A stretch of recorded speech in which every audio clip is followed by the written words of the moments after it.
সুৰাদিত বিদ্যুৎস্পৃষ্ট হৈ আহত এজন। বিদ্যুৎ কাৰ্যালয়ত আক্ৰমণ। আহত লোকজনক কেন্দ্ৰ কৰি বৰঝাৰস্থিত বৰমা বিদ্যুৎ উপসংমণ্ডল বিভাগৰ কাৰ্যালয় ভাঙি ছিঙি লণ্ডভণ্ড। আৰক্ষীয়ে নিয়ন্ত্ৰণ কৰে উত্তপ্ত পৰিস্থিতিৰ। ধুমুহা বৰষুণৰ ফলত সঘনাই হৈ থকা বিদ্যুৎৰ লুকাভাকুৰ মাজতে মঙলবাৰে বিয়লি নলবাৰী জিলাৰ সুৰাদিত SSB কেম্পৰ পিছফালে থকা 11,000 ভল্টৰ মাটিত পৰি থকা বিদ্যুৎ পৰিবাহী তাঁৰত লাগি ধৰে এটা পশুধন। পশুধনটোক গৰাকীয়ে বচাবলৈ যোৱাৰ সময়ত বিদ্যুৎস্পৃষ্ট হৈ আহত হয় দীপ্তা সুৰাদিৰ মহিদুল আলী নামৰ 8ম শ্ৰেণীৰ এজন ছাত্ৰ। আনফালে SSB জোৱান এগৰাকীয়ে বিদ্যুৎস্পৃষ্ট ছাত্ৰজনক বচাবলৈ যাওঁতে আহত হয় SSBৰ জোৱান এগৰাকী। বিদ্যুৎ বিভাগৰ চৰম গাফিলতিৰ বাবে সংঘটিত ঘটনাক লৈ উত্তেজিত একাংশ লোকে নলবাৰী জিলাৰ বৰঝাৰস্থিত বৰমা বিদ্যুৎ উপসংমণ্ডল বিভাগৰ নিয়ন্ত্ৰণ কক্ষত আক্ৰমণ চলায়। ফলত নিয়ন্ত্ৰণ কক্ষৰ দুৱাৰ খিৰিকী আৰু আচবাব ভাঙি লণ্ডভণ্ড কৰে উত্তেজিত লোকে। পৰিস্থিতি নিয়ন্ত্ৰণৰ বাবে ঘটনাস্থলীত নলবাৰী আৰক্ষীৰ লোক উপস্থিত হৈ পৰিস্থিতি নিয়ন্ত্ৰণ কৰে। বিদ্যুৎ বিভাগৰ চৰম গাফিলতিৰ বাবে এনেধৰণৰ ঘটনা সংঘটিত হোৱা বুলি অভিযোগ কৰে স্থানীয় লোকে। ৰাতিপুৱাই 10টামান বজাত মই গৰুটো দৰকাৰ দি গৈছিলোঁ ইয়াতে। তাৰপিছত এইটো লাইনটো আজি মোটামুটি 4-5 বছৰমানৰ কাটা আছিলে। হঠাতে তাৰমানে কাৰেণ্টটো দিয়াৰ পিছত গৰুটো এক্সিডেণ্ট হৈছিল তাতে। তাৰপিছত ল'ৰা এটা বচাব গৈছিল। ল'ৰাটো বচাব যোৱাৰ পিছত তাৰমানে সি আকৌ কাৰেণ্টে ধৰিছে। সিয়াক বচাব যাওঁতে আৰু SSBৰ জোৱান এজনক মানে কাৰেণ্টে টানি লৈছে।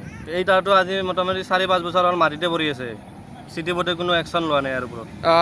বিদ্যুৎ বিভাগ মানে এতিয়া বৰঝাৰ যিটো আমাৰ বৰঝাৰস্থিত বিদ্যুৎ বিভাগ আছে, তেখেতসকলৰ গাফিলতিৰ কাৰণে এই কামটো হৈছে আজি। এতিয়া তেখেতসকলক ফোন কৰাৰ পিছত তেখেতসকলে কৈছে লাইন দিয়া নাই বোলে। পৰি থকা গৰু আৰু মানুহ কেনেকৈ মানে মৰিব পাৰে, কি হৈছে তাৰমানে? এইটো আমাৰে গৰু আছিলে, মহম্মদ খুৰছেদ আলী। আহত মানে আমাৰ গাঁৱৰে ল'ৰা এটা মস্কুৰ আলীৰ ল'ৰা বুলি জানিব পাৰিছোঁ। মেইন সমস্যাটো হ'ল এতিয়া প্ৰথমতে হ'ল আমাৰ এতিয়া টিহু চাৰ্কলত মিটিং আছিলে। মই তাতে গৈ থাকোঁতে খবৰ পালোঁ যে এনেকুৱা আপোনাৰ সুৰাদিত কিবা মানে মানুহ আৰু গৰু এটা ঢুকাইছে আৰু মানুহ এজন কিবা এক্সিডেণ্ট হৈছে, আহত হৈছে আৰু পিছত হস্পিটেলত লৈ গৈছে বুলি খবৰ এটা পালোঁ। পিছত আমি ফিল্ডৰ পৰা তথ্য ল'লোঁ। তথ্য মানে দেখা গ'ল যে আমাৰ এইটো যোনটো লাইন আছিলে 33 kV লাইন আছিলে, এইটো ডেড লাইন, তাতে কোনো কানেকশ্যন নাই। আজি বহুত দিনৰ পৰা ডেড হৈয়ে পৰি আছে। তাতে কিবা কাৰণত মানে এতিয়া কি হৈছে এতিয়া তদন্ত কৰাৰ পিছতে গম পোৱা যাব ক'ত কেনেকৈ কাৰেণ্টটো পালে বা কি হ'ল, প্ৰকৃত কি হৈছে। এই বস্তুটো তদন্ত কৰাৰ পিছতে মানে আমি ভালকৈ ক'ব পাৰিম আৰু কি হৈছে, কি কাৰেণ্ট পাইছে আৰু এতিয়া কাৰেণ্টটো কেনেকৈ কি হ'ল এই বস্তুটো ফিল্ড ভিজিট কৰাৰ পিছত তদন্ত কৰাৰ পিছতে আমি ভালকৈ আপোনালোকক জনাব পাৰিম। এইটো কাৰেণ্ট নাই বৰ্তমান আপোনাৰ কাৰেণ্ট ৰাতিপুৱাৰ পৰা কালি ৰাতিৰ পৰা আপোনাৰ ডিষ্টাৰ্ব আছে। চাৰিওফালে ফল্ট হৈ আছিলে, বেয়া হৈ আছিলে। ইন দ্য মিন টাইম আমাৰ ইয়াতে কণ্ট্ৰল ৰুমৰো চিটি ব্লাষ্ট হৈ গৈছিলে যোৱা ৰাতি। ইয়াতে লাইন দিব পৰা নাই, লাইন দিয়া পাৰ্টকৈ দিয়া হৈ আছে। এতিয়া 40% লাইন চাৰ্জ কৰা হৈছিলে। ইন দ্য মিন টাইম এইটো ঘটনা হৈ যোৱাৰ কাৰণে এতিয়া গোটেই লাইনটো বন্ধ হৈ আছে। এতিয়া তাৰপিছত কি হ'ল শুনামতে এতিয়া আহি পালোঁ, আমি আহি দেখিলোঁ তাৰে পাব্লিকে আহি পেলাই আমাৰ অফিচ কণ্ট্ৰল ৰুম যোনটো আছে, কণ্ট্ৰল ৰুমৰ দৰ্জা খিৰিকী চেয়াৰ টেয়াৰ টেবুল যি আছে চব ভাগি লণ্ডভণ্ড কৰি দিছে। এইটো খুব বেয়া হৈছে, এইখিনি কৰিব নালাগে। এতিয়া কি হৈছে আমি আছোঁ, অফিচ আছে, আলোচনা কৰিলে হৈ যায় বস্তুবিলাক। মানুহ কিবা এটা এক্সিডেণ্ট হৈছে, কিহৰ কাৰণে হৈছে এক্সিডেণ্টে আৰু এই বস্তুটো আমি তদন্ত কৰাৰ পিছত কাৰ গাফিলতি হ'ল, কোনে কৰিলে বা কাৰ ফলত হ'ল, কোনে দোষী, এই বস্তুটো আমি পিছত তদন্ত কৰাৰ পিছতহে ভালকৈ ওলাই পৰিব।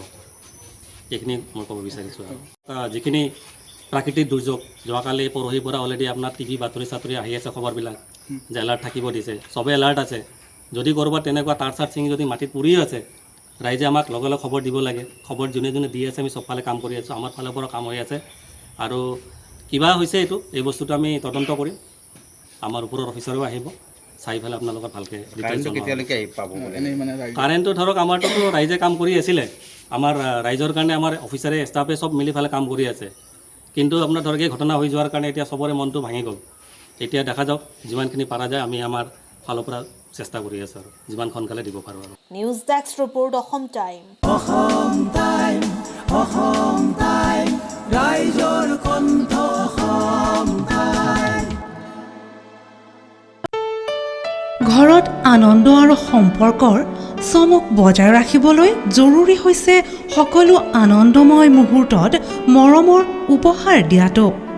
সেইবাবে মধুশ্ৰী জুৱেলাৰ্ছে আনিছে সকলো ৰঙীন ক্ষণৰ বাবে বিশেষ গহনা।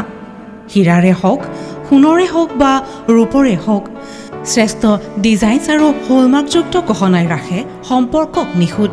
তেনেহ'লে আজিয়ে আনক আনন্দ।